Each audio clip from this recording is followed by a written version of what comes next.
कार्तिक मास महात्म्य कथा अध्याय 9। राजा पृथु ने कहा, हे मुनिश्रेष्ठ नारद जी, आपने कार्तिक माह के व्रत में जो तुलसी की जड़ में भगवान विष्णु का निवास बताकर उस स्थान की मिट्टी की पूजा करना बतलाया है। मैं श्री तुलसी जी के महात्म्य को सुनना चाहता हूँ। तुलसी जी कहाँ और किस प्रकार उत्पन्न हुई, यह बताने की कृपा करें। नारद जी बोले, राजन, अब आप तुलसी जी की महत्ता तथा उनके जन्म का प्राचीन इतिहास ध्यानपूर्वक सुनिए। एक बार देवगुरु बृहस्पति और देवराज इंद्र भगवान शंकर का दर्शन करने कैलाश पर्वत की ओर चले, तब भगवान शंकर ने अपने भक्तों की परीक्षा लेने के लिए जटाधारी दिगंबर का रूप धारण कर उन दोनों के मार्ग में अवरोध उत्पन्न किया। यद्यपि वह तेजस्वी, शांत, लंबी भुजा और चौड़ी छाती वाले गौर वर्ण, अपने विशाल नेत्रों से युक्त तथा सिर पर जटा धारण किए वैसे ही बैठे थे, तथापि उन भगवान शंकर को न पहचानकर इंद्र ने उनसे उनका नाम व धाम आदि पूछते हुए कहा कि क्या भगवान शंकर अपने स्थान पर हैं या कहीं गए हुए हैं।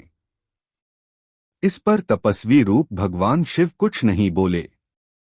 इंद्र को अपने त्रिलोकीनाथ होने का गर्व था, उसी अहंकार के प्रभाव से वह चुप किस प्रकार रह सकता था। उसने क्रोधित होते हुए उस तपस्वी को धुड़क कर कहा, अरे, मैंने तुझसे कुछ पूछा है और तू उसका उत्तर भी नहीं देता।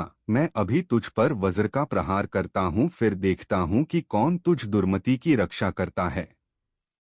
इस प्रकार कहकर जैसे ही इंद्र ने उस जटाधारी दिगंबर को मारने के लिए हाथ में वज्र लिया, वैसे ही भगवान शिव ने वज्र सहित इंद्र का हाथ स्तंभित कर दिया और विकराल नेत्र कर उसे देखा।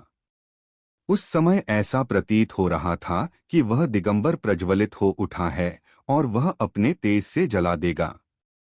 भुजाएं स्तंभित होने के कारण इंद्र दुखित होने के साथ साथ अत्यंत कुपित भी हो गया, परंतु उस जटाधारी दिगंबर को प्रज्वलित देखकर बृहस्पति जी ने उन्हें भगवान शंकर जानकर प्रणाम किया और दंडवत होकर उनकी स्तुति करने लगे।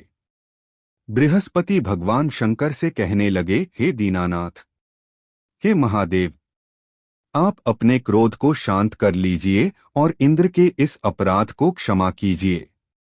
बृहस्पति के यह वचन सुनकर भगवान शंकर ने गंभीर वाणी में कहा, मैं अपने नेत्रों से निकाले हुए क्रोध को किस प्रकार रोकूं? तब बृहस्पति ने कहा, भगवन, आप अपना भक्त वत्सल नाम सार्थक करते हुए अपने भक्तों पर दया कीजिए। आप अपने इस तेज को अन्यत्र स्थापित कीजिए और इंद्र का उद्धार कीजिए। तब भगवान शंकर गुरु बृहस्पति से बोले, मैं तुम्हारी स्तुति से अत्यंत प्रसन्न हूँ। तुमने इंद्र को जीवनदान दिलवाया है। मुझे विश्वास है कि मेरे नेत्रों की अग्नि अब इंद्र को पीड़ित नहीं करेगी। बृहस्पति से इस प्रकार कहकर भगवान शिव ने अपने मस्तक से निकाले हुए अग्निमय तेज को अपने हाथों में ले लिया और फिर उसे क्षीर सागर में डाल दिया। तत्पश्चात भगवान शंकर अंतर्ध्यान हो गए। इस प्रकार जिसको जो जानने की कामना थी उसे जानकर इंद्र तथा बृहस्पति अपने अपने स्थान को चले गए। ये थी कार्तिक महीने की महात्म कथा अध्याय 9। वीडियो को पूरा देखें और लाइक करें और इस चैनल को सब्सक्राइब करें और कार्तिक महीने की कथा का लाभ उठाएं। कल इंतजार करें 10वें अध्याय का। राधे राधे।